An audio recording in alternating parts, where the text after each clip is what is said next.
On the coldest night of a winter that seemed to have no end, the breath of 10,000 soldiers froze over the rooftops of Petrograd, like the very soul of the empire in agony. They had been ordered to shoot, and they had shot. The bodies of 40 civilians, workers, women, students, lay motionless on the snow of Nevsky Prospect, their blood freezing into dark garnet pools that would still be visible when the spring thaw came, a stain that no amount of fresh snow could cover. The year was 1917, and the Russian Empire, vast and seemingly eternal, a colossus that stretched from the icebound shores of the Baltic to the volcanic peaks of Kamchatka, was about to vanish in less time than it takes for a letter to travel from the capital to the front. But inside the Pavlovsky regiment barracks that night, something shifted, something that no Ukraina spy could report, no minister could suppress, no imperial manifesto could undo. Men who had fired on the crowd looked at each other's faces in the flickering light of the kerosene lamps, and they could not sleep. They saw, reflected in their comrades' eyes, the faces of the people they had killed. One soldier, a peasant from the Black Earth region of Tambov, said aloud what everyone was thinking, his voice shaking with a mixture of fear and something else, something that felt, to his own surprise, like freedom. If they order us to kill our own mothers and brothers again tomorrow, what do we do? The answer came just before dawn on February 27, not from the Pavlovsky, but from the neighboring Volinsky regiment. A sergeant named Timofey Kirpishnikov, a man whose name would be briefly celebrated and then forgotten in the chaos to come, walked up to his commanding officer, raised his rifle, and pulled the trigger. The shot echoed across the frozen parade ground, and within hours, over 66,000 armed men, soldiers, sailors from the Kronstadt naval base, even units of the Imperial Guard, had joined the people. They smashed the windows of the officers' quarters. They tore the Imperial eagles from their uniforms. They embraced the workers in the streets, sharing cigarettes and bread. Their bayonets pointed now not at the crowd, but at the sky. A dynasty of 300 years was over in 5 days. 5 days. Think about that. The Romanovs had ruled Russia since 1613, since a time when Shakespeare was still alive, and the New World was a rumor on the edge of maps. They had survived invasions, civil wars, palace coups, and the burning of Moscow by Napoleon. And now, in less than a week, they were simply gone. This is not just the story of a revolution.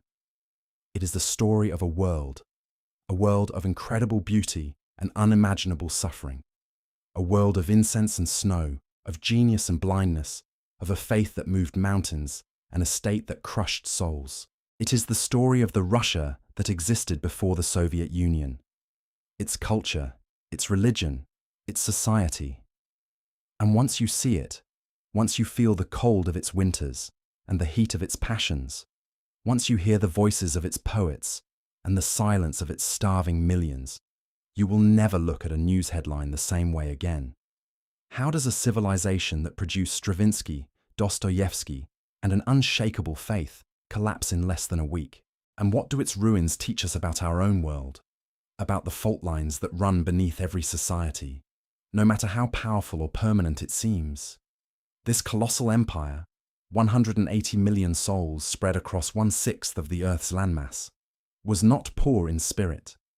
It was, in fact, overflowing with creativity, piety, and a raw, almost violent hunger for meaning. Its cathedrals were forests of gold and candlelight. Its poets spoke with a prophetic intensity that made their readers weep in public. Its composers were dismantling the very foundations of Western music and rebuilding them from the ground up. But it was also a land of two realities, two Russias that shared a language and a religion, but almost nothing else. One of jeweled palaces, French-speaking aristocrats, and avant-garde ballets. The other of mud-floored huts, chronic hunger, and ox-drawn plows that had not changed in 500 years. The peasants, 80% of the population, lived in a world that was, in material terms, closer to the Middle Ages than to the 20th century. They were legally bound to their village communes, subject to a separate system of justice, and largely illiterate. Their children died before the age of 5 at rates that shocked even Russian doctors. And yet they were the backbone of the empire, its soldiers, its taxpayers, its silent majority. The nobility, a tiny fraction of the population, owned most of the land and monopolized the highest offices of state.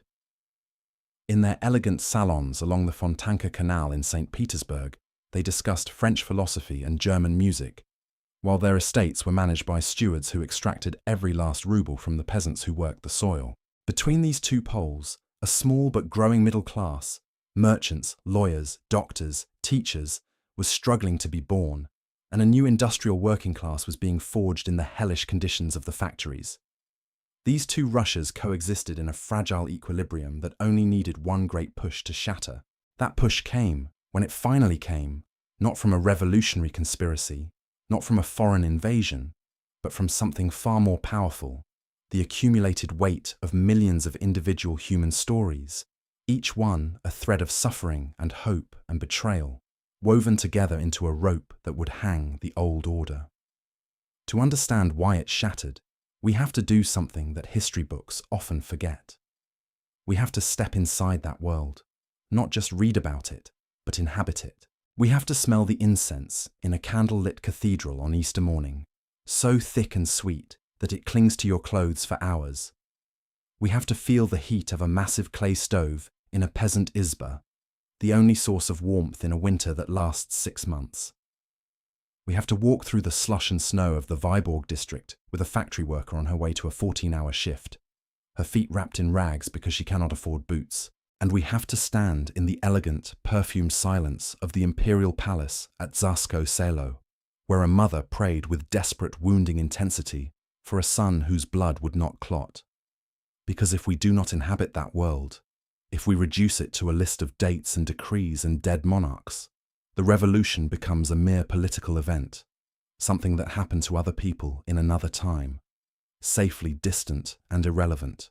But if we inhabit it, if we let ourselves feel the sheer weight of accumulated human experience, the hunger, the cold, the beauty, the betrayal, then we start to understand.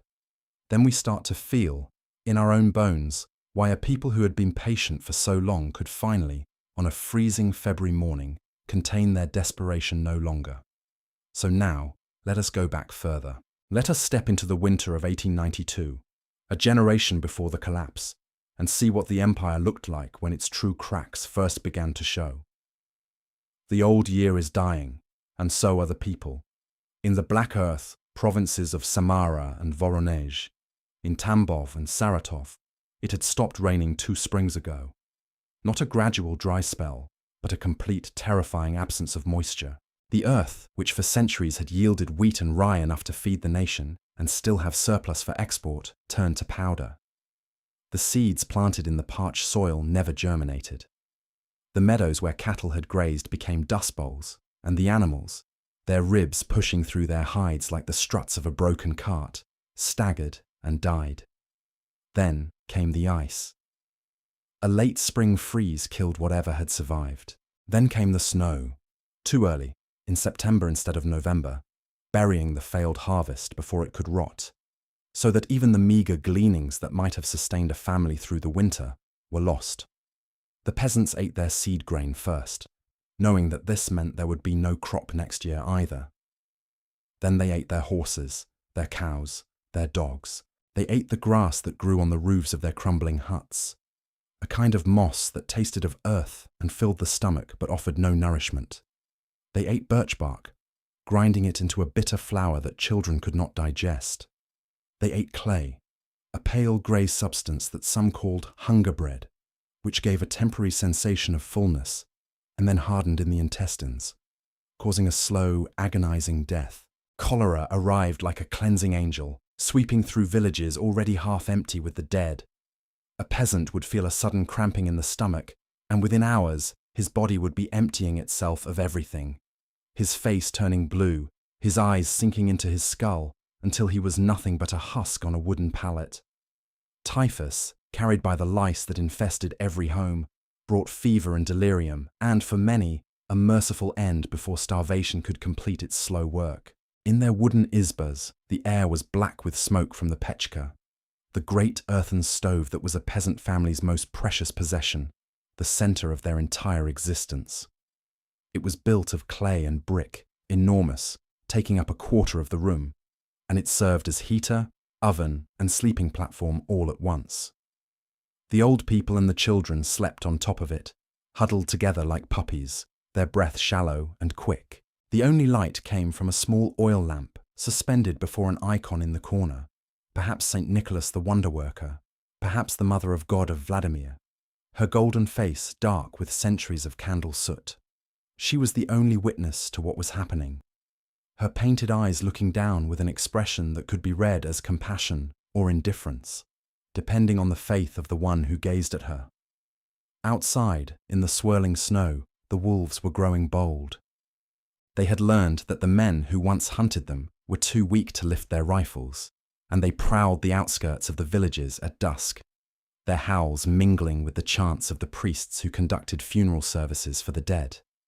So many died that winter that the frozen ground could not be dug for graves. Bodies were stacked in sheds, waiting for the spring thaw, and the survivors walked through their days in a kind of waking nightmare. Let me give you a single image, preserved in the records of a local doctor who travelled through the famine region in February 1892. He arrived at a village where no one had come to meet him. He opened the door of the first izba, calling out a greeting, and found a family of 7, mother, father, 5 children, huddled together on the stove. They had been dead for at least 3 days. The cold had preserved them, so they looked, he wrote, as if they were merely sleeping. On the table, a bowl of clay and water paste had frozen solid. The Russian state, with its immense bureaucracy and its remote, God-chosen Tsar, responded to this catastrophe slowly, incompetently, and with a chilling detachment that spoke volumes about the nature of the autocracy. When the zemstvos, the local councils that represented the nobility, and, in theory, the peasants, begged for emergency relief, officials in St. Petersburg hesitated. They worried about budget deficits, about the international price of grain, about the image of the empire abroad. A memorandum circulated in the Ministry of the Interior suggested that publicity about the famine would create an unfavorable impression among our foreign creditors. Grain was eventually shipped after months of bureaucratic wrangling, but the relief effort was a disaster. Railway cars full of wheat rotted on sidings in Siberia, mislabeled, misdirected, or simply not unloaded because the local officials had not received the proper paperwork. In some districts, the grain arrived after the spring planting season had passed, so the survivors had food but no seed for the next harvest. Hundreds of thousands died. Nobody knows exactly how many, but modern estimates place the toll at around 400,000 souls. In a single year, the empire lost to hunger and disease the equivalent of a medium-sized city. What did this famine reveal? Not just the inefficiency of the state, which was obvious to anyone who had ever tried to navigate its labyrinthine corridors. It revealed something much deeper and more dangerous, a profound, irreconcilable chasm between the people and those who ruled them.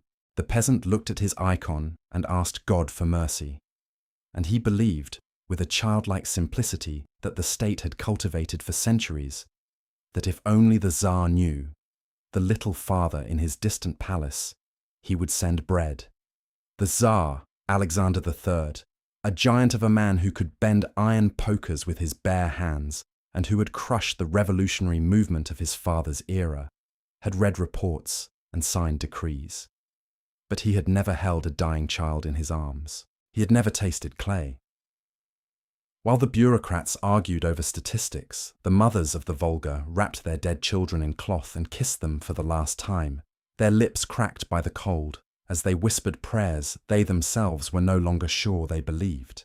The state had no face, the state had no soul, and a seed was planted in those famine winters, a seed that would take 25 years to germinate, but that, when it finally sprouted, would split the empire from top to bottom.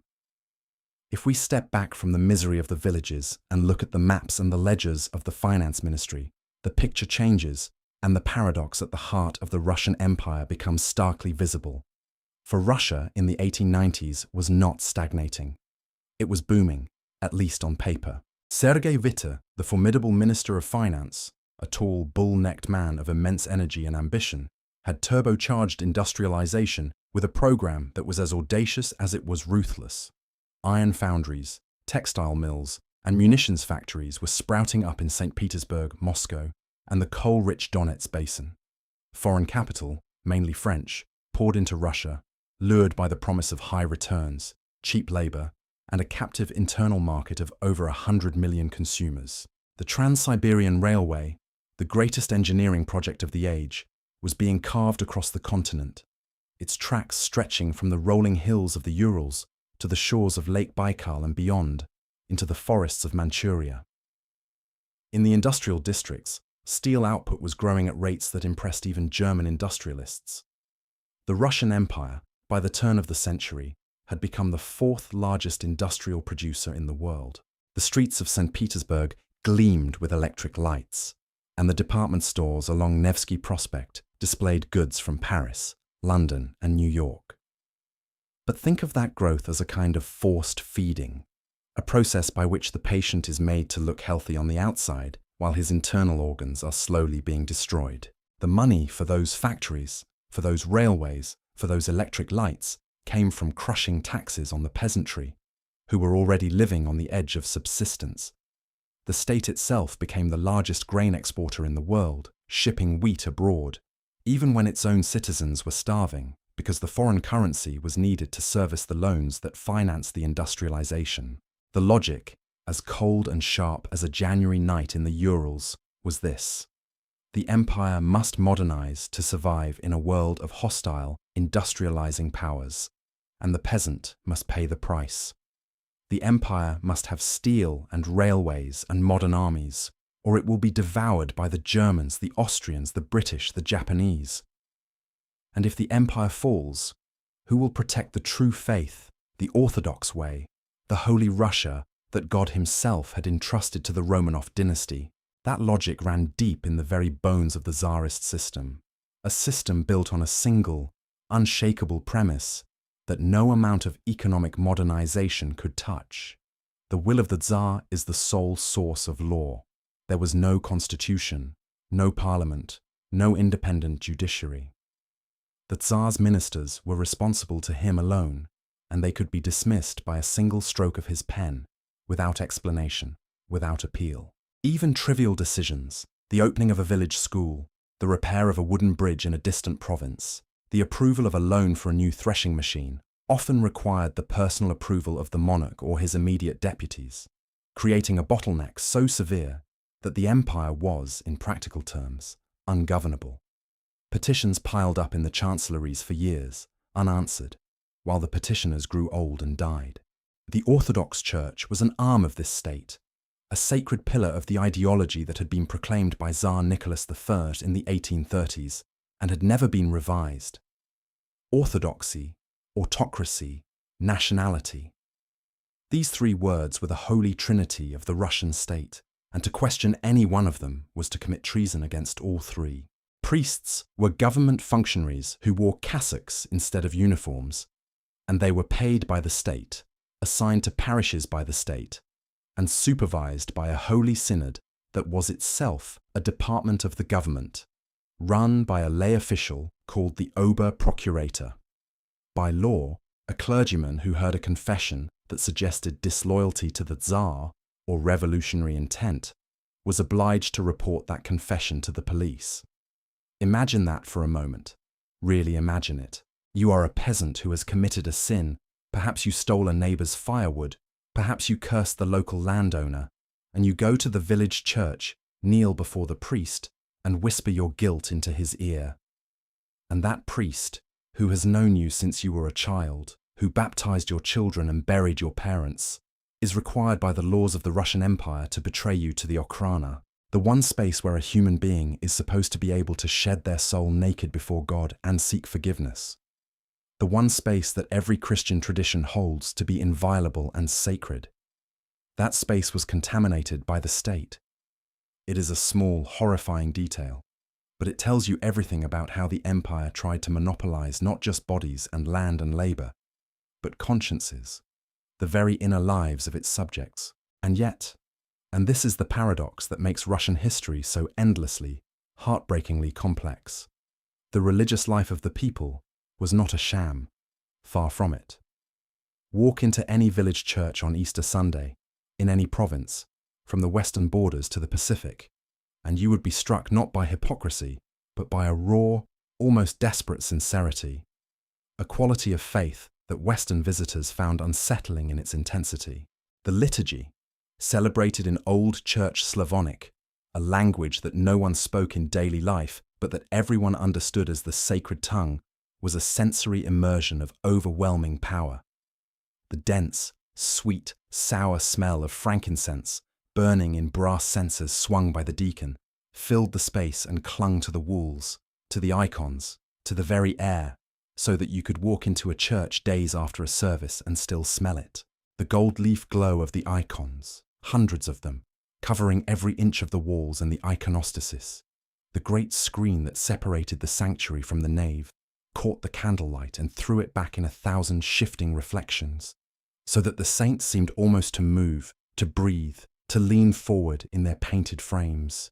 The deep, droning chants, sung by choirs without musical instruments, because the Orthodox tradition forbids them on the grounds that the human voice alone is worthy to praise God, vibrated in the chest like a second heartbeat, a physical sensation of the sacred. For the peasant, the icon corner in the hut was not a decoration. It was a portal. The saints were not distant moral ideals or figures from a dusty past. They were living, breathing intercessors who could help you find a lost cow, cure a sick child, bring rain to a parched field, or forgive a sin so heavy that it threatened to sink your very soul into the earth. Before the icon, the peasant woman knelt and wept and spoke aloud as if to a trusted friend, because in her world, the boundary between the earthly and the divine was thinner than a breath. This intense, mystical, sensory piety coexisted with a society that was, in its material foundations, almost unchanged from the 17th century. The vast majority of peasants lived in the mir, the village commune, a collective system that had its roots in the pre-Petrine era and that bound everyone together in an intricate web of mutual obligation. The mir was responsible for paying the collective tax burden, for conscripting soldiers when the levy fell on the village, and for distributing the communal land among its members. Land was periodically redistributed, every 7, 10, or 12 years, to ensure that every family had enough to survive, based on the number of working hands and mouths to feed. This system had a certain rough justice to it, a kind of primitive social safety net that prevented the emergence of a completely landless proletariat. But it also had a devastating downside. Why would a peasant drain a swamp, build an irrigation ditch, plant an orchard, or experiment with a new crop rotation, if the land he improved might be given to his neighbour in the next redistribution?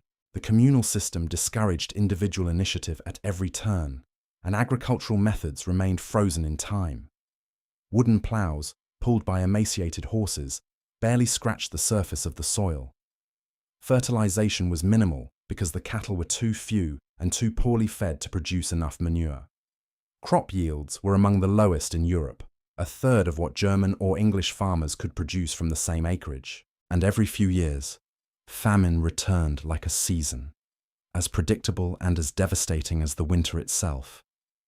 But what if we left the charts aside and opened a door? Let us enter one of these izbas. The air is so thick that your eyes sting. A solitary candle before an icon of St. Nicholas illuminates the sour cabbage soup bubbling slowly on the stove. The old grandmother, her face a map of wrinkles, her hands gnarled from decades of spinning flax and pulling weeds, is telling the children a story. On the stove, the 5 of them, the youngest still unable to walk, are wrapped in a single sheepskin, their bare feet pressed together for warmth. She tells them about Baba Yaga, the witch who lives deep in the forest in a hut that stands on chicken legs, a fence of human bones around her yard, and who flies through the air in a giant mortar, rowing with a pestle, devouring children who disobey their parents. The children listen, their eyes wide, their mouths open, and even though they have heard this story 100 times, it still sends a shiver down their spines, that has nothing to do with the cold. The children's father is a soldier now. Or rather, he was a soldier. He was conscripted in 1904 and sent to fight the Japanese in Manchuria, a place so far away that the village priest had to point to it on a map, and even then, no one really understood why they were fighting. He came back, many did not, but he came back with a cough that never went away and a wound on his leg that had healed badly, so that he walked with a limp and could not work the fields for more than a few hours. He lies now on the stove platform, his breath rattling in his chest, his eyes fixed on the icon. He does not speak much anymore. He has seen things that he cannot explain to his wife, things that have loosened his grip on the world he grew up in. In the next village over, 4 young men did not return from Manchuria. Their families received a single printed form, the Tsar's thanks for their sacrifice, and a small pension that barely covered the cost of the candles burned for their souls.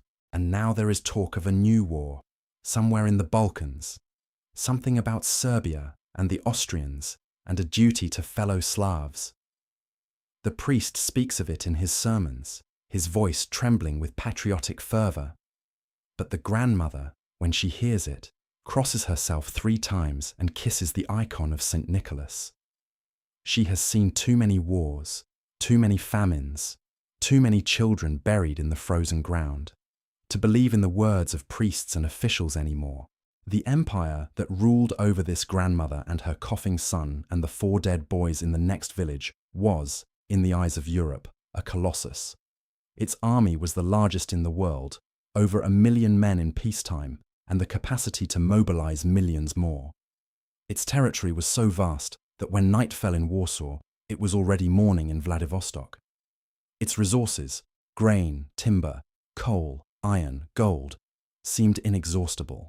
But it was a colossus with feet of clay, and the first great crack in that clay had appeared, with terrifying suddenness, in 1881. On the afternoon of March 13th, in the year 1881, Emperor Alexander II, the Tsar liberator, the man who had freed 23 million serfs from bondage, who had reformed the courts, who had created the Zemstvos, who was at that very moment carrying in his pocket a draft for a limited constitution that would have brought Russia into the community of European constitutional monarchies, was returning to the Winter Palace from a military review.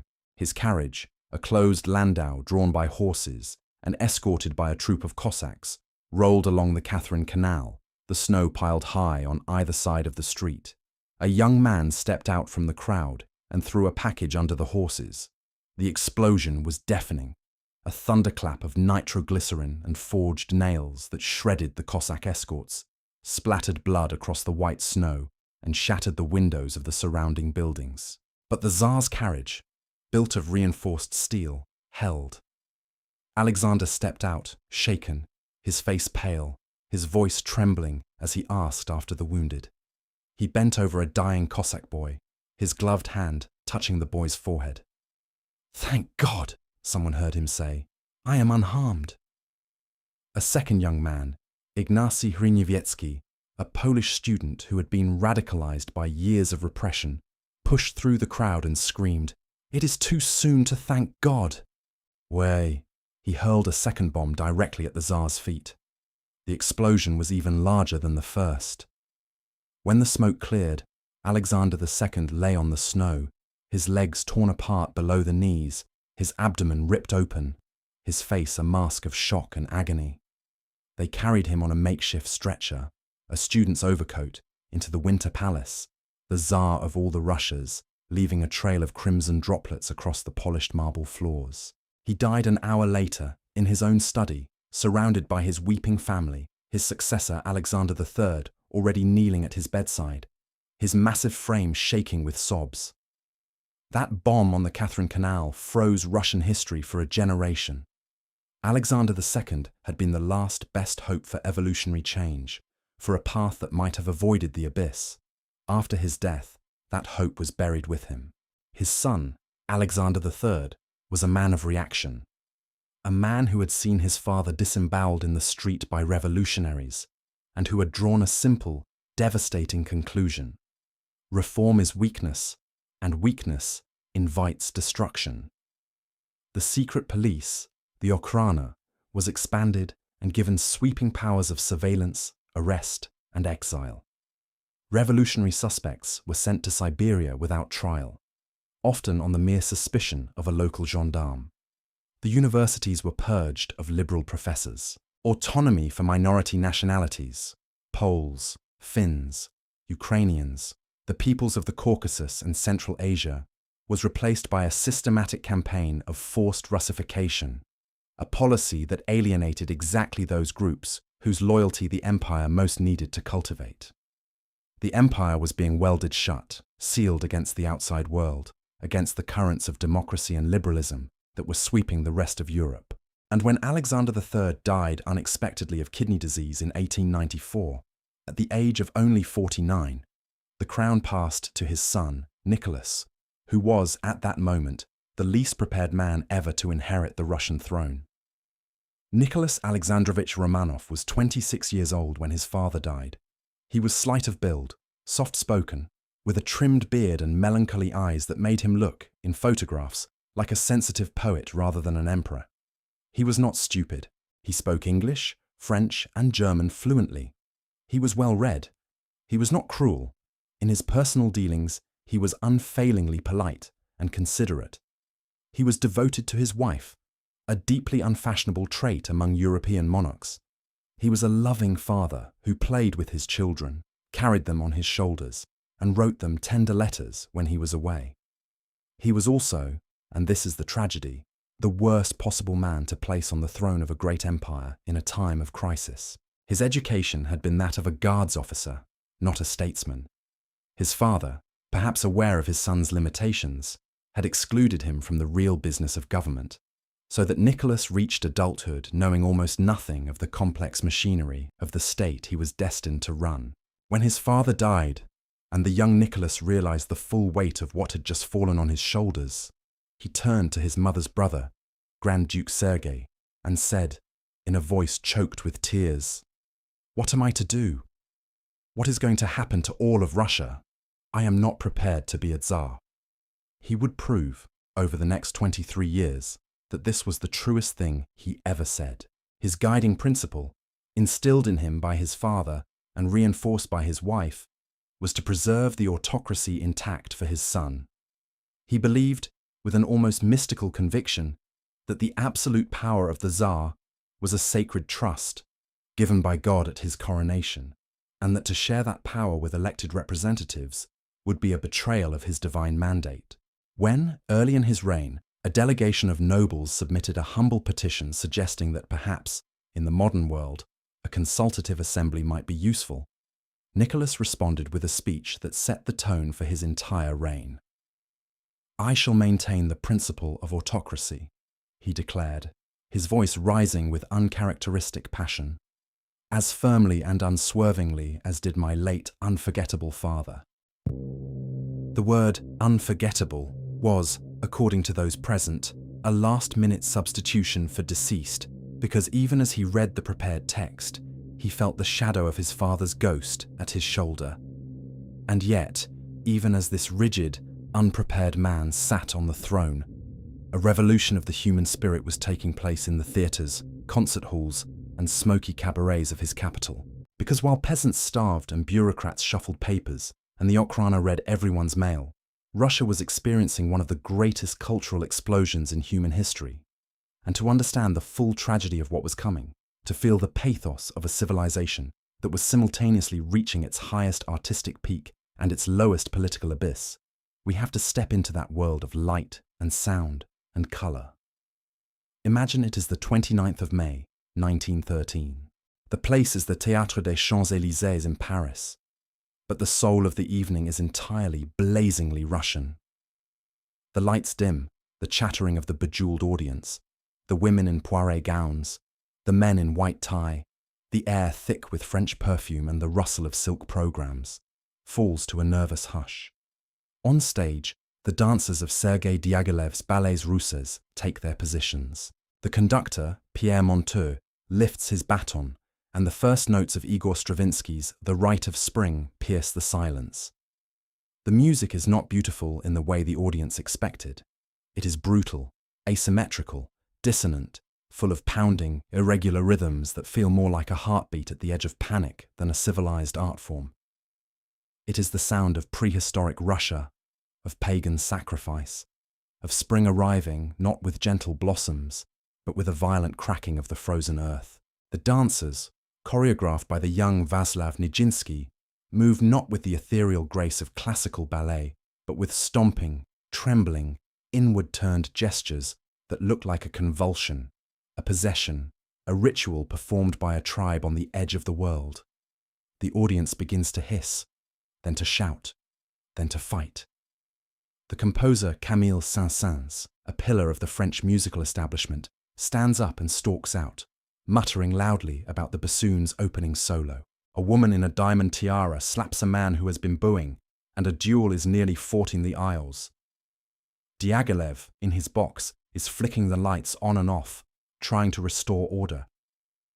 Nijinsky is standing on a chair in the wings, screaming the counts at his dancers, who cannot hear the orchestra over the uproar.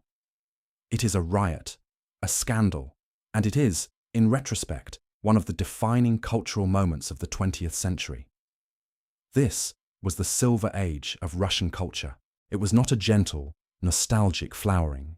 It was an explosion, a shattering of every convention that had governed art for centuries. Stravinsky, Scriabin, Prokofiev, these composers were dismantling the very foundations of Western tonality and rhythm.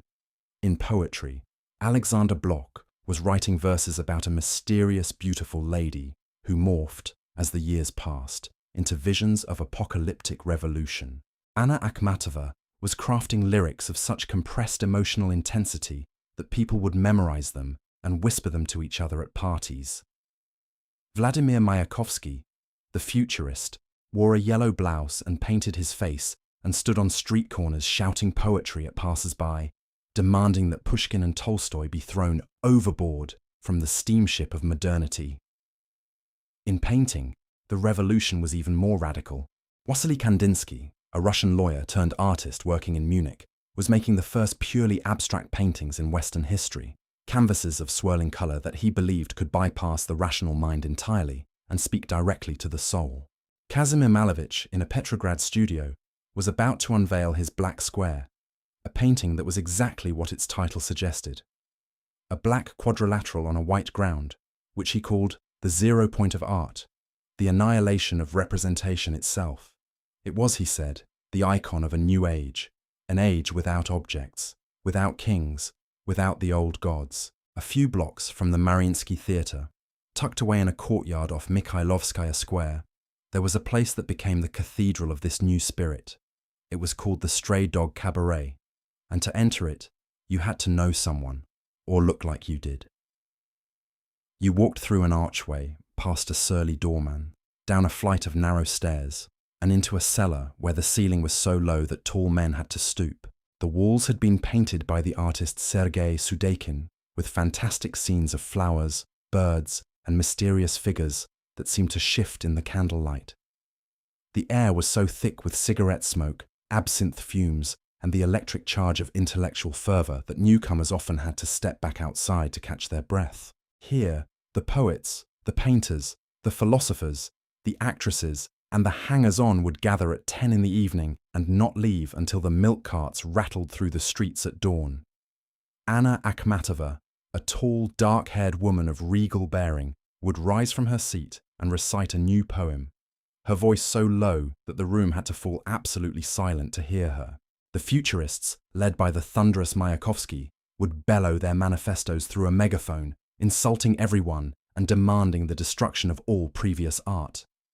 The philosopher Nikolai Berdyaev would hold court in a corner, arguing about God and freedom and the destiny of Russia, his beard quivering with intensity. The dancer Olga Spesivtseva, her face pale as moonlight, would perform an impromptu improvisation in the tiny space between the tables. They were drunk on words, on ideas, on the sheer intoxicating possibility of remaking the world through art. Many of them would die in the revolutions and civil wars to come, in exile, in poverty, in the gulag. But in those years before the deluge, they burned with a flame so bright that it still illuminates our own century. All these artists, in one way or another, were trying to answer the same question the illiterate peasant asked before his icon. What does it mean to be human? What are we doing here? And the answer they gave was, to be human is to create, to break through, to feel to the limit, to refuse inherited answers and ask the questions no one had the courage to ask. But there was another Russia that did not frequent the stray dog, that never heard of the ballets Russes, that did not know who Akhmatova was, and that Russia, the Russia of the factory and the field, was asking a different question, a question that had nothing to do with aesthetics. It asked, why did my daughter starve to death while the ladies of the Fontanka ordered dresses from Paris? Why was my husband sent to the trenches without a rifle? Why do I work 14 hours a day and still have to wait 5 hours in the cold for a piece of bread?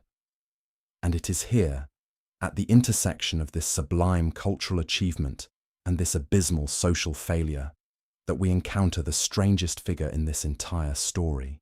A 36-year-old peasant with a matted beard, penetrating grey eyes, calloused hands, and a reputation for both holy healing and prodigious debauchery, was about to walk through the golden doors of the imperial palace and change the course of Russian history. His name was Grigory Yefimovich Rasputin, and his arrival at court was not the cause of the monarchy's collapse, but it was, without doubt, the most spectacular symptom of a system that had lost all connection to reality. Rasputin was born around 1869. The exact date is uncertain, as parish records in that part of Siberia were kept haphazardly, in the village of Pokrovskoye, on the Tura River. His family were middling peasants, not rich, not destitute, with a few cows and a decent plot of land. Young Grigory was wild, restless, given to fighting, drinking, and chasing women. His neighbors called him a Rasputnik, a debauched one, and the nickname Rasputin, which he later adopted as his surname, was a play on this insult. Then, in his late 20s, something changed. What exactly, no one knows. He may have had a vision. He may have encountered a wandering holy man. He may simply have exhausted himself with dissipation and turned, like so many Russian sinners before him, to the consolations of religion. In any case, he left his village and embarked on an extended pilgrimage to the holy sites of Russia. The great monastery at Solovki on the White Sea, the catacombs of the Kiev Lavra, the shrine of Saint Sergius outside Moscow. He walked thousands of miles, begging for bread, sleeping in barns and by the roadside, praying and fasting and learning the language of the starets, the holy elder that was a uniquely Russian religious type. When he returned to Pokrovskoye, he was a changed man. He had acquired a powerful, almost hypnotic personal magnetism. His grey eyes, set deep in a weathered face, had a quality that made people feel, they later said, as if he was looking directly into their souls. He spoke in simple, biblical cadences, full of proverbs and fragments of scripture, and he had a way of listening that made the speaker feel utterly seen, utterly understood. He began to attract a following, first in his village, then in the nearby towns, then in the salons of St. Petersburg itself, where a hunger for mystical experience had drawn the aristocracy into fascination with holy men, fortune-tellers, and occultists of every stripe. But Rasputin was no simple charlatan, or rather, he was not merely a charlatan. He was a genuinely divided man, a man who would spend hours in prayer and then, the same night, be found in a drunken orgy at a bathhouse.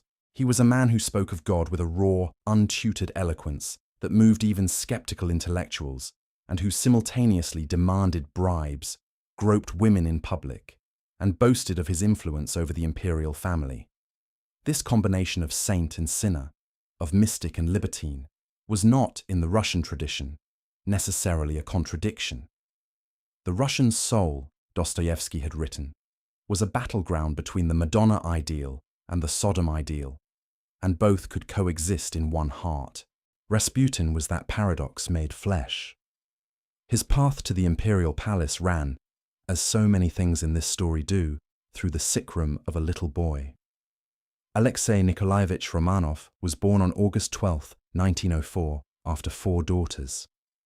His birth was greeted with a 300-gun salute in St. Petersburg, the pealing of every church bell in the empire, and a nationwide wave of relief and celebration that is hard for a modern audience to comprehend. The Tsarevich, a son. The dynasty was secure. Nicholas and Alexandra, who had prayed for this child with an intensity that bordered on desperation, were overjoyed. The baby was healthy, chubby, with bright blue eyes and a shock of golden hair. And then, a few weeks after his birth, the bleeding began. A tiny cut on the navel, where the umbilical cord had been tied, refused to heal. It oozed, then gushed. The doctors were baffled. It took months for the terrible diagnosis to be confirmed, whispered in the corridors of the palace like a curse: hemophilia, the bleeding disease. Alexei had inherited the condition through his mother, Alexandra Feodorovna, who was a granddaughter of Queen Victoria of England. Hemophilia is carried on the X chromosome and expressed almost exclusively in males. A person with hemophilia lacks the clotting factors in their blood that seal wounds, so that even a minor bruise or a small cut can cause internal bleeding that will not stop, that pools painfully in the joints, that swells limbs to twice their normal size, and that can, in the worst cases, lead to death. Alexei was, in modern terms, a child living in a body that could not protect itself. Every stumble on the palace stairs was a potential catastrophe. Every game of hide-and-seek with his sisters risked a hemorrhage, and this was a state secret. The Russian people were not to know that the heir to the Romanov throne was a fragile, sickly boy who might not live to adulthood. The courtiers who did know learned to read the empress's face each morning, to gauge, by the shadows under her eyes and the tightness of her smile, whether the Tsarevich had slept through the night or had lain screaming in agony for hours. Into this atmosphere of perpetual, invisible terror stepped Grigory Rasputin. He was introduced to the imperial couple in November 1905, at the very moment when the empire was convulsed by the revolution of 1905, when strikes and mutinies and peasant uprisings threatened to sweep the monarchy away. He spoke to them simply, directly, calling them by their names, Papa and Mama, in the familiar Russian style. And he told them that their son would live, that they must believe that God was watching over the boy. Something in his voice, in his eyes, in his raw, unlettered certainty, touched the desperate parents in a way that no polished courtier or learned physician ever had. And then, at some point, whether once or many times, history cannot say with certainty, Rasputin was called to the bedside of the Tsarevich during a bleeding crisis. The boy was in agony, his legs swollen to the point of rupture, the doctors standing helplessly around him, the empress on her knees, weeping. Rasputin came in. He sat by the bed. He prayed. He spoke to Alexei in a low, calm voice, telling him stories of Siberia, of the Tura River, of the saints who walked the Russian earth, and the boy, gradually, fell asleep. The bleeding stopped. The swelling subsided. The Tsarevich recovered. What happened? A modern medical explanation might point to the calming effect of Rasputin's presence on the empress, which in turn calmed Alexei, lowering his blood pressure and reducing the flow from the wound. It might note that Rasputin, unlike the court doctors, insisted on sending the professors away, and that aspirin, a new drug that was being given to Alexei as a painkiller, is a blood thinner that can exacerbate hemophilia. By stopping the aspirin and trusting to prayer, Rasputin may have inadvertently saved the boy from the iatrogenic effects of his medical treatment. Whatever the truth, to Alexandra, a deeply religious woman who had spent years in a state of near-continuous anxiety about her only son, there was only one possible explanation. Rasputin was a saint, a man of God sent to save the dynasty. She called him our friend. She hung his photograph in her private rooms. She wrote him letters of an intimacy and a devotion that, when they were later made public, would shock the empire. To everyone else, or at least to everyone who knew about him, and did not share the empress's mystical convictions, Rasputin was a disaster waiting to happen. He was seen, increasingly, in the worst company. He drank until he could not stand. He visited bathhouses with prostitutes and society women alike. He boasted openly of his influence over Mama and Papa. When his carousing was reported to the Empress, she dismissed the reports as slanderous lies. The police files on Rasputin's nocturnal activities grew thicker by the month, but the Empress refused to read them. She had found her saint, and no amount of evidence could shake her faith. While Nijinsky defied gravity on the stages of Paris, a few kilometers from his dressing room, the Empress of all the Russias knelt before the portrait of a Siberian peasant and begged him to intercede with God for her son. 2 Russias, 2 worlds, no bridge between them. And then, in 1914, the First World War erupted, and everything accelerated toward the abyss. The war began, as great catastrophes often do, with a wave of patriotic fervor that swept all doubts and divisions before it. When the Tsar appeared on the balcony of the Winter Palace on August 2, 1914, the vast crowd in the square below fell to its knees. Actually fell, 100,000 people sinking to the cobblestones as one, and sang the national anthem, God Save the Tsar. The German embassy was stormed and its eagle torn down. St. Petersburg, at the Empress's urging, was renamed Petrograd because Berg sounded too German. The soldiers marched off to the front singing, their bayonets garlanded with flowers, their pockets full of icons and amulets, their faces bright with the expectation of a swift and glorious victory. It did not happen. Within weeks of the war's beginning, 2 entire Russian armies, the first and the second, were annihilated by German forces at the Battle of Tannenberg in East Prussia. The Second Army, commanded by General Alexander Samsonov, was surrounded and cut to pieces. Samsonov himself, after wandering the forest for days, shot himself rather than face the shame of capture.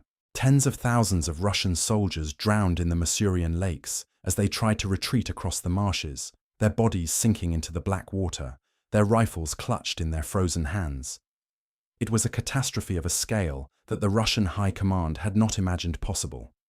And it was only the beginning. As the war dragged on, the mobilization consumed the nation. 15 million men were taken from their villages, their factories, their families. The countryside was stripped of its labor force, and agricultural production collapsed. The transportation system, already strained by the demands of peacetime, was pushed beyond its breaking point by the needs of modern industrial warfare. Trains that should have been bringing grain from the Black Earth region to the cities were commandeered for troop movements. The ones that remained were poorly maintained, understocked with coal, and prone to breakdowns that could leave a shipment of flour to rot on a siding.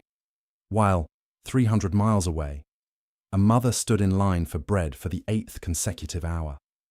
The soldiers at the front lived in conditions that beggar description. The trenches were a labyrinth of mud and excrement and the unburied dead.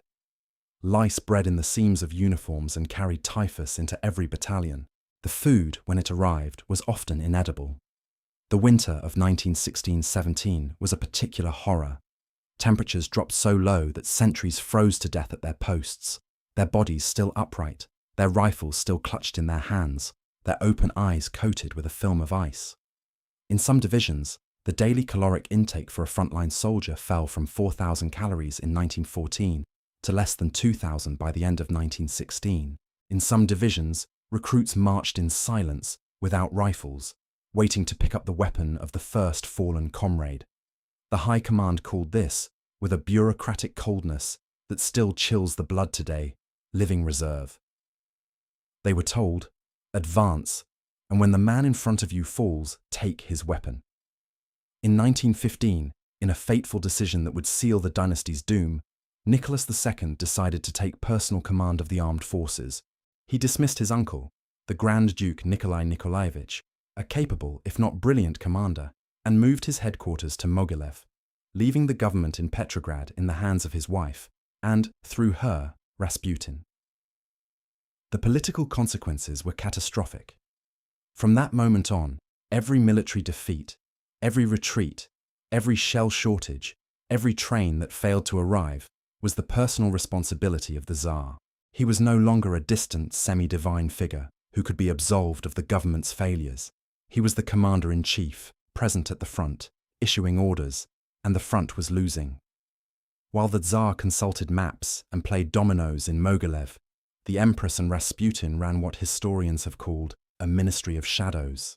In the 18 months between Nicholas's departure and Rasputin's murder, the Russian Empire had 4 different prime ministers, 5 ministers of the interior, 3 ministers of war, and 4 ministers of agriculture. Competent ministers who offended Rasputin were dismissed. Incompetent ones who flattered him were appointed. The machinery of government ground to a halt as ministers spent more time maneuvering for favor than actually governing. The Liberal Duma watched in impotent fury. The conservative nobility, the traditional pillar of the monarchy, began to murmur about the need to remove the dark forces. On the night of December 29th, 1916, December 16th, by the Russian calendar, a group of aristocratic conspirators decided to take matters into their own hands. The leader was Prince Felix Yusupov, the richest young man in Russia, married to the Tsar's niece, a figure of exquisite refinement and, in the view of many, a certain effeminate languor. He had decorated his palace on the Moika Canal with a series of underground rooms that was part art gallery, part opium den, and it was here, in a vaulted cellar hung with Flemish tapestries, that the murder took place. Rasputin was lured to the palace with the promise of meeting Yusupov's wife, the beautiful Princess Irina, who was, in fact, safely out of town. He arrived, dressed in his best silk blouse and his velvet trousers, his hair combed and his beard perfumed. Yusupov served him cakes and Madeira wine, both laced with enough potassium cyanide, so the conspirators believed, to kill a horse. According to Yusupov's memoirs, Rasputin ate and drank with no visible effect. The poison, if it was real, did not work. Desperate and panicking, Yusupov excused himself, fetched a revolver, and returned to shoot Rasputin in the chest. The man collapsed. The conspirators, including the right-wing Duma deputy Vladimir Purishkevich and the Grand Duke Dmitry Pavlovich, went upstairs to celebrate. Then, for reasons he could never fully explain, Yusupov went back down to the cellar to check on the body. As he leaned over, Rasputin's eyes flew open, his body convulsed, and he lunged, grabbing Yusupov's throat with hands that felt like iron. Purishkevich, hearing the screams, rushed down and shot Rasputin again, and then beat him with a rubber club. The body was wrapped in a curtain, driven to the Bolshoi Petrovsky Bridge, and pushed through a hole in the ice of the frozen Malaya Nevka River. When the body was pulled from the water 3 days later, the autopsy revealed water in Rasputin's lungs. He had been alive when he went through the ice. He had died, finally, of drowning. The murder was greeted with a very un-Russian thing. Almost no one was sorry. The public celebrated openly, toasting in restaurants and sending Yusupov anonymous letters of congratulation. But the assassination of a single man, however corrupt, could not save a collapsing state. The Staritz's body sank into the black, icy waters of the Malaya Nevka. But the question no one asked that night in the salons of Petrograd was this: what if killing the man was not enough to kill the disease? What if the disease was not Rasputin, but the very system that allowed a Rasputin to exist? Because in the breadlines, in the factory districts, in the frozen trenches, the crisis was deepening into something that no amount of palace intrigue could contain. Close your eyes for a moment. Feel your body. You are standing in a line outside a bakery on a side street in the Vyborg district of Petrograd. The hour is 3 in the morning. The temperature is 35 degrees below zero. The cold has crept through the holes in your boots, and your toes have gone from stinging to numb to something beyond sensation, something that feels like they belong to someone else. The woman next to you is holding a child wrapped in a shawl, and the child is coughing, a wet, tearing sound that makes you think of your own son, who is somewhere at the front, who has not written in 3 months, who may be dead in the mud of Galicia for all you know. The woman starts talking. She talks about the price of flour, which has quadrupled since the start of the war, if you can even find it. She talks about the factory where she works, 12 hours a day, 6 days a week, for wages that buy less bread than they did when she was hired. She talks about the Empress, the German woman, and the holy devil Rasputin. and the rumors that they are selling secrets to the Kaiser. Her voice is low and bitter and full of a rage that has been simmering for so long that she no longer bothers to hide it. And you, standing in the dark, stamping your feet against the cold, feel that rage echo in your own chest. What would you do? The revolution that erupted on International Women's Day, February 23rd, 1917, was not planned. It was not led. It was spontaneous in the most profound sense. It erupted from the accumulated despair and fury of millions of people who had, quite simply, reached the limit of human endurance. The women of the textile mills in the Viborg district walked out first. They had stood in the breadlines for most of the night, shivering in the darkness, and when the morning came and the bakeries still had no bread, something inside them snapped, not all at once, not with a manifesto, but slowly, like ice breaking on a river in spring. A crack, and then another crack, and then a roar. They poured into the streets shouting, "Bread!" and "Down with the war!" And they passed by the great metal working plants and the munitions factories, throwing snowballs and rocks at the windows, screaming at the men inside to join them. And the men, the workers who had been radicalized by years of illegal socialist agitation, who had seen their wages eaten by inflation and their children go hungry, walked out. By February 24th, the strike was general. 200,000 workers filled the center of the city, flowing down Nevsky Prospect in a dark tide of caps and shawls and threadbare coats. The slogans became political. Down with the autocracy, down with the war, down with the German woman. Students from the university joined. Shopkeepers closed their stores and joined. Even some of the Cossacks, the feared mounted police who had crushed the revolution of 1905, hesitated. One Cossack, asked by an officer to charge the crowd, winked at the demonstrators and said, in a voice loud enough to be heard, "We won't shoot." Tsar Nicholas, in his headquarters at Mogilev, received the reports of the disturbances with a mixture of annoyance and incomprehension. He wrote in his diary that day, "I took a long walk. The weather is fine." When General Kabalov, the military commander of Petrograd, telegraphed the gravity of the situation, Nicholas responded with a direct order. "I command you to suppress these disorders in the capital by tomorrow, since they are impermissible at this difficult time of the war with Germany and Austria." So, on February 25th, the soldiers raised their rifles. On Nevsky Prospect, the crack of gunfire echoed off the classical facades. 40 bodies fell. The blood stained the dirty snow black in the winter twilight. The crowd scattered, terrified, but only temporarily, because the men who had pulled those triggers were not elite guardsmen, loyal and unthinking. They were conscripts, peasants who had been recalled from the front, boys from the same villages as the women they had just shot. And that night, in the barracks, they began to talk. The answer came at dawn on February 27th. The Volinsky Regiment's night guard mutinied. They shot their commanding officer and poured into the streets, shouting to the other regiments to join them. By midday, over 66,000 soldiers had joined the revolution. They smashed the windows of the officers' quarters. They distributed weapons to the workers. They stormed the prisons, the Kresty, the fortress of Peter and Paul, and liberated political prisoners, criminals, anyone who had been locked up by the Tsarist state. Red banners, improvised from tablecloths and dyed with blood or paint, appeared on every lamppost. At the Taurid Palace, the seat of the State Duma, two centers of power took shape in a matter of hours. In one wing, the Provisional Committee of the Duma, composed of liberal and moderate politicians, scrambled to assert control. They still hoped to salvage the monarchy, to persuade Nicholas to abdicate in favor of a constitutional regime. In the other wing, a chaotic, unprecedented assembly of workers, soldiers, and socialist intellectuals formed the Petrograd Soviet of Workers and Soldiers Deputies.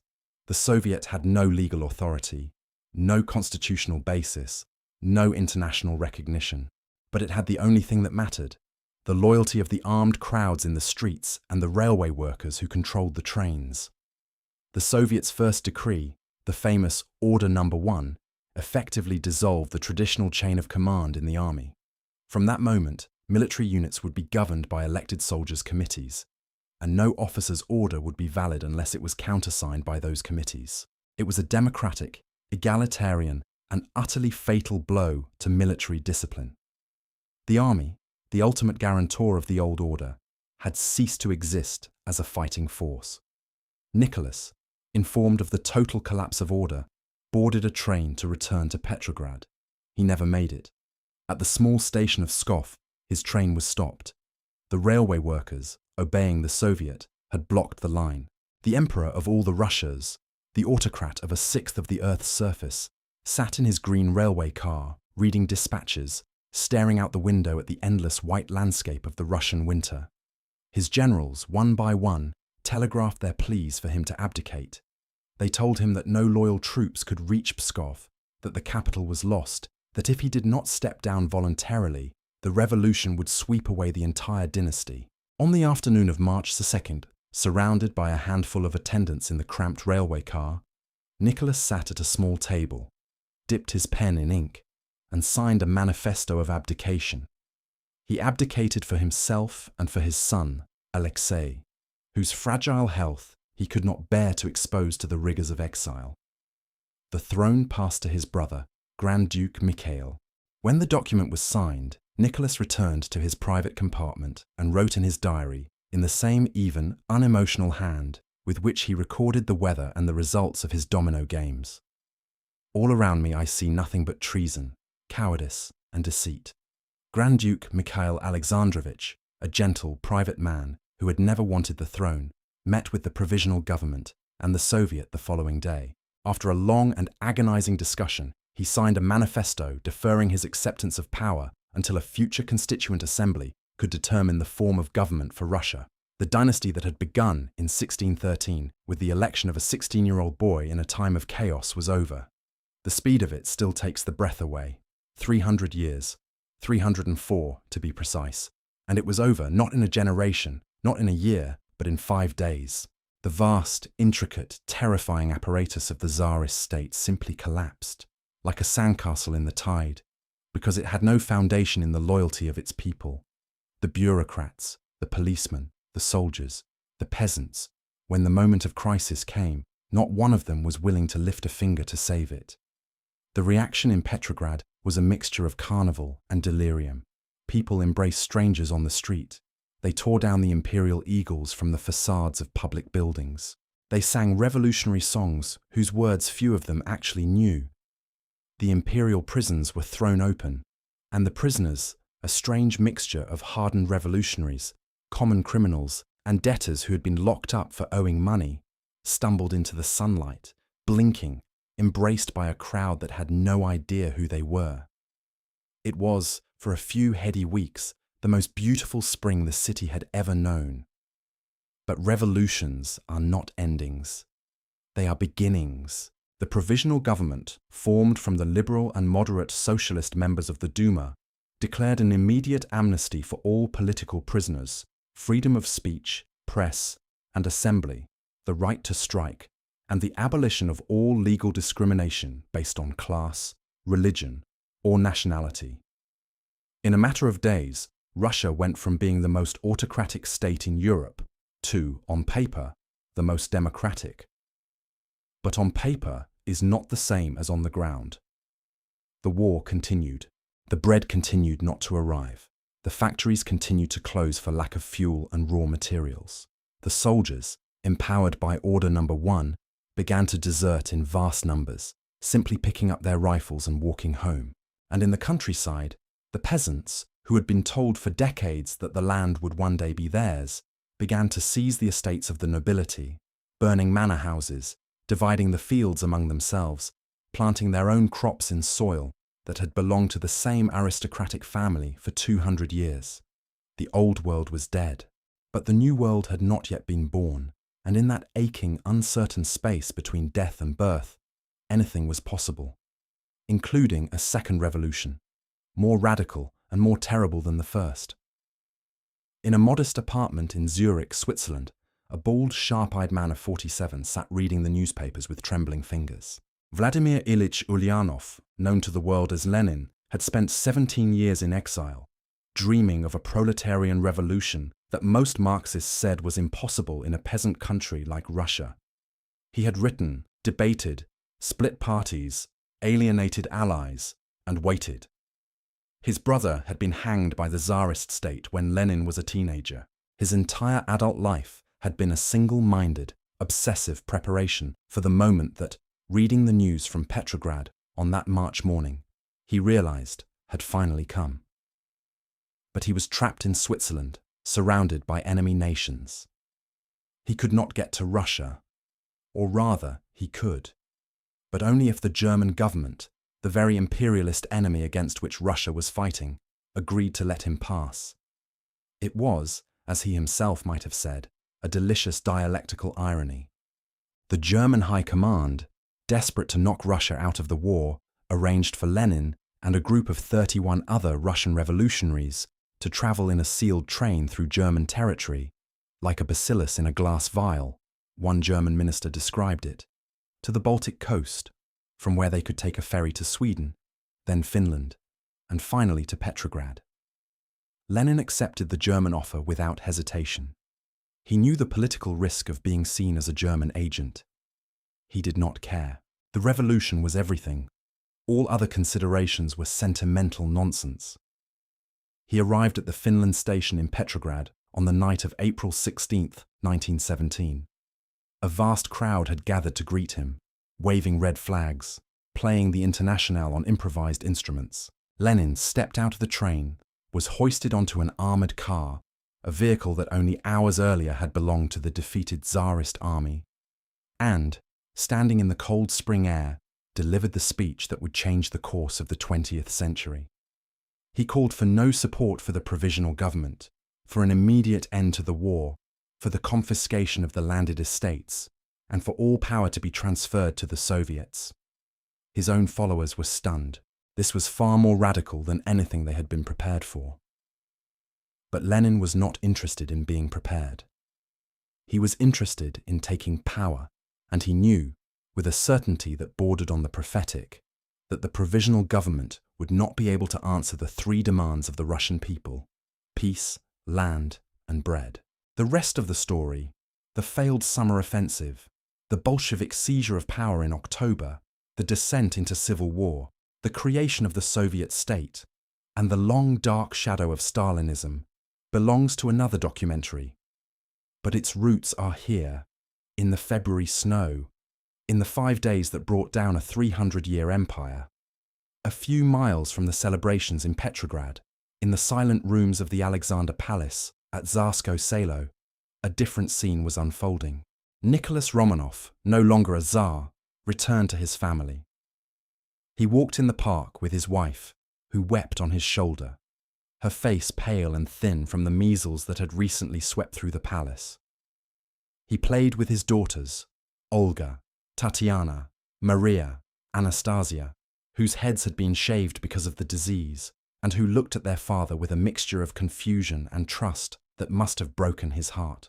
He sat by the bed of his son, the Tsarevich Alexei, who was lying with a swollen knee, his face twisted with pain, and who asked, in his child's voice, whether they would still be able to go to the sea that summer. The guards who watched over them, men who had once bowed and scraped and called him Your Imperial Majesty, now looked at him with indifference, or with a kind of curious pity, as if he were a museum piece, a relic from a vanished age. The world they had known, the world of balls and uniforms and church processions and the unquestioned belief that God had appointed them to rule, was gone, as completely as if it had never existed. The winter of 1917 ended with spring. The ice of the Neva melted, and the dark waters of the river flowed again under the bridges. But the ice that covered the Russian soul, the ice of tradition, of fear, of blind faith, of obedience taught as virtue, that ice would take decades to melt, and, for millions of people, for those who would die in the coming civil war, in the forced labor camps, in the purges of the Stalinist terror, in the mass graves that would open like wounds across the territory of the former empire, That ice never melted. So now we return, after this long journey, to the question we asked at the beginning. How does a civilization that produced Stravinsky and Dostoevsky and an unshakable faith collapse in less than a week? Perhaps the answer is simpler and more devastating than we want to admit. A civilization is not its art. It is not its cathedrals. It is not its monarchs or its martyrs or its monuments. A civilization is the web of relationships that binds its people to each other and to those who govern them. And when that web is torn, when the peasant feels that the Tsar does not hear his prayer, when the worker feels that her hunger is invisible to the state, when the soldier feels that his life is cheaper than the boots on his officer's feet, then the ballets and the cathedrals and the golden domes and the poems and the symphonies become nothing more than a beautiful stage set, behind which the real, ugly human tragedy plays out in silence. If you had been standing on that railway platform in Pskov on the 2nd of March 1917, watching the last Tsar of Russia hand his empire to a committee of lawyers and Democrats, what would you have felt? Would you have sensed the ghost of the coming civil war, which would kill 10 million more before it was done? Would you have foreseen the rise of a new autocracy, more terrible and more efficient than the one that had just fallen, built on the bones of the very workers and soldiers who danced in the streets that February? Or would you simply have been cold and hungry and grateful that the shooting had stopped and unable to think about anything beyond the next loaf of bread? The Russia that existed before the Soviet Union was, in its final years, a painting of impossible richness and impossible fragility. It was already cracking, thread by thread, beneath the gilded frame. Its story is not a warning from a dead past, safely entombed in textbooks and archives. It is a mirror. It is a mirror held up to every society that believes its traditions will protect it from change, or that its culture excuses its injustices, or that its faith absolves its cruelties. And in that mirror, if we are honest enough to look, if we are brave enough to hold our own gaze, we may see something of ourselves. Thank you for walking through this vanished world with me.